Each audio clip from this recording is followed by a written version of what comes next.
Hi, my name is Margaret. Welcome to my artsy corner of the internet. Today, I look like I'm about to go on a fishing trip. But besides that, we're gonna watch StrayKids' S-Class. I understand that these videos are really far behind at this point, but you know what? We're doing what we can, okay?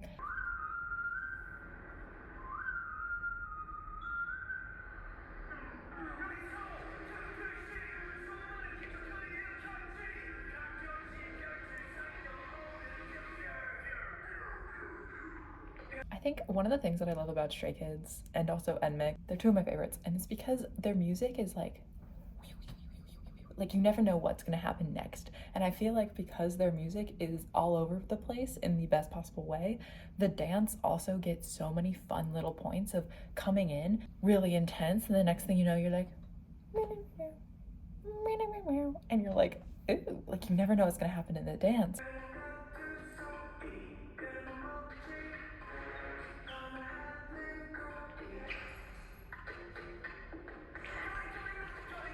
Ooh, wait, that little switcheroo of the formation was so much fun. I love it when they do things like that because it always surprises me. Even if they do the same thing every single time, I'm always like,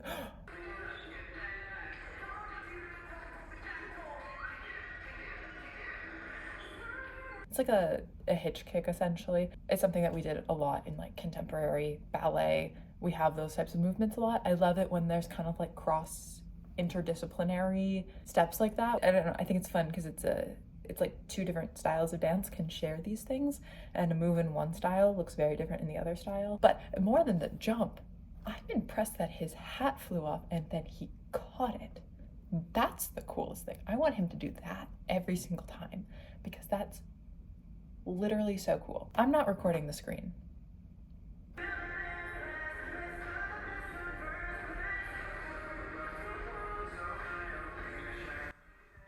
It's so clean. And I think that's definitely like a stylistic choice, obviously, because you can do a lot of these moves and have it be a lot more like baggy, you know, a little bit more loose.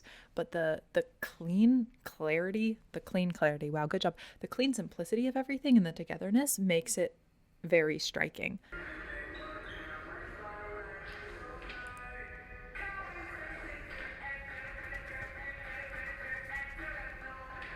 The first time I ever saw that, I was like, I need to learn how to do this. I was like watching like a TikTok like over and over again. And I was like, 1, 2, 3, 4, 1, 2, 3, 4, 1, 2, 3. And I was like, it's 3 and then 4 and then it's 3. No, it's 4 and then it's 3. And yeah. If you're wondering, I finally figured it out when I just started singing it. But I don't actually know what they're singing. So I was just like, pew, pew, pew, pew, pew, pew, pew, pew, pew, pew.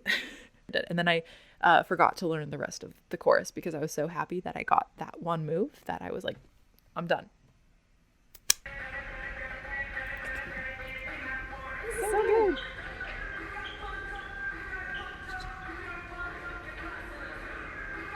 I feel like with a lot of footwork, once you get it and you're like, oh. But when you're trying to do like those like little heel slides and like the little turn out, turn in things, when you're first learning them, they're so confusing. Do I put the weight in the toe or the heel? When you finally get up, they just look so good.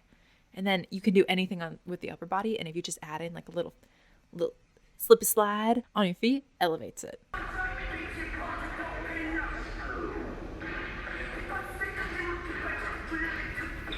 That's my favorite part. I love it. Although I feel like if I was actually dancing that, I would be so stressed because to actually just stand on one leg and actually hit, like it's not that long of a hold, but if you fall, like it's gonna be obvious.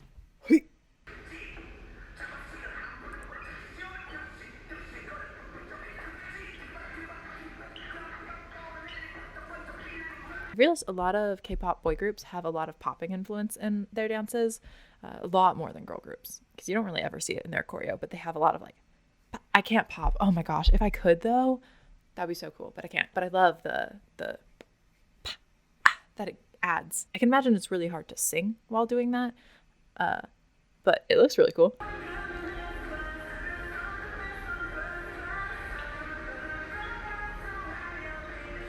I just love how staccato that part is and how clean it is, but so nonchalant too.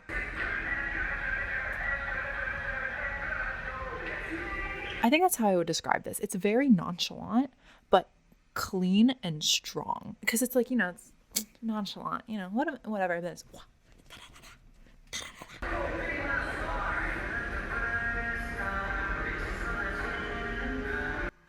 Ooh, I love that because the little hand, bloop, and everybody's like, bloop. In K-pop, you have to highlight the person who's singing. Sometimes it's hard when they're singing because you have to highlight them because they're, oh my gosh, why is my nose so itchy? Hang on. But when they're singing, you can't always give them like the most crazy things to be doing because they're singing. And I love when they have this happen where there's like two people in the center doing something and everybody else who's on stage is still involved in calling attention to what's happening in the center, but through a different way. So the hands going like this, the head's going like this. It makes everything very cohesive, even when there are two distinct groups on stage. I promise I'm not picking my nose. I'm sorry. I don't know what's happening.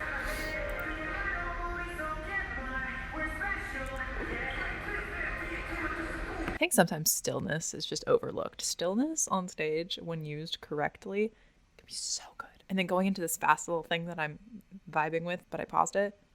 Great.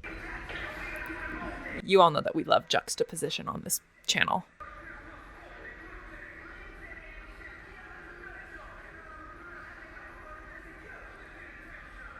I also love when they add in like moments of just people walking around on stage. Sometimes it adds a really nice air to the dance.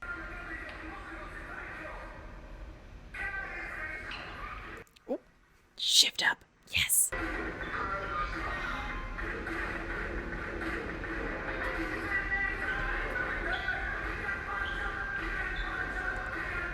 I love the dance break. And I love that you don't see it coming until it's there. I have become a StrayKids fan. Also, they performed at like the VMAs and my parents were watching it and they were like, Margaret, K-pop's coming on. And I was like, I'm here. And they watched it and then they were like, oh, they're like actually they're dancing up there. And I was like, yeah. And they were like, we get why you like K-pop dance now. I was like, I feel understood. So yeah, that's it. That's the reaction. Thanks for watching. Bye.